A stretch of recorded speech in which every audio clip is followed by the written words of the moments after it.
ভুটান পাহাড়ের একদম নিচেই রয়েছে এই গ্রামটি। বাড়ির দরজা বা জানালা খুললেই প্রতিবেশী দেশ ভুটানের নাগরিকদের সঙ্গে কথা বলতে পারেন এই এলাকার মানুষেরা। কিন্তু বৃষ্টি হলেই আতঙ্কে থাকেন রায়গাঁও এলাকার মানুষেরা। নদী আছে, বাড়িতে ঢুকে বালু টালু সব ঢুকে বাড়িতে, অনেকে অসুবিধা আছে। আচ্ছা, বালুগুলো কোত্থেকে আসে? ভুটান থেকে?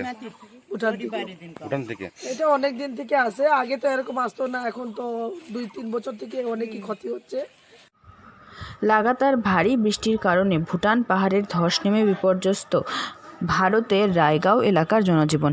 এই সমস্যা দীর্ঘদিনের, যার সমাধান সূত্র মেলেনি এখনও। সম্প্রতি রায়গাঁও এলাকাতে বৃষ্টির কারণে ভুটান পাহাড়ের মাটি গলা জল প্রবেশ করেছে প্রতিটি বাড়িতে।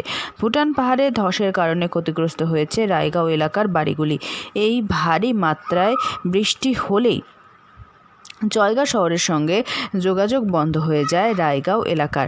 ভুটান পাহাড়ের ধসের মাটি জল ঢুকেছে প্রতিটি বাড়িতে, নষ্ট হয়েছে ঘরের আসবাবপত্র, মজুত করে রাখা খাবার। জয়গা এক গ্রাম পঞ্চায়েতের অন্তর্গত রায়গাঁও এলাকাটি ছোট্ট পাহাড়ি এলাকা থেকে ঢিলছোড়া দূরত্বে ভুটান।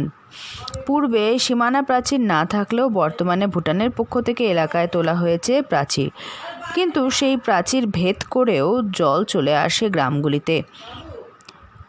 এলাকাবাসীদের মতে অনেক সমস্যা রয়েছে এলাকায়। সবচাইতে গুরুত্বপূর্ণ সমস্যা নিকাশি ব্যবস্থা ঠিক না থাকার। ভুটানের নিকাশি নালা ও রায়গাঁও এলাকার নিকাশি নালা একই, ফলে ভুটানে বৃষ্টি হলে নিকাশি নালা দিয়ে জল বইতে শুরু করে, এমনকি নিচে নামার সময় সেই জল রায়গাঁও এলাকাবাসীদের ঘরে ঢুকে যায়। বৃষ্টি কমলে নোংরা জল পরিষ্কারে হাত লাগাতে হয় এলাকাবাসীদের।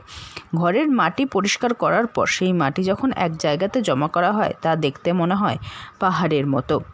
এতটাই মাটি গলা জলের পলি চলে আসে তাদের বাড়িতে। এই সমস্যা থেকে মুক্তি মিলবে কবে, প্রশ্ন তুলেছেন রায়গাঁও এলাকার বাসিন্দারা। আলিপুরদুয়ার থেকে অনন্যাদের রিপোর্ট, লোকাল 18 বাংলা।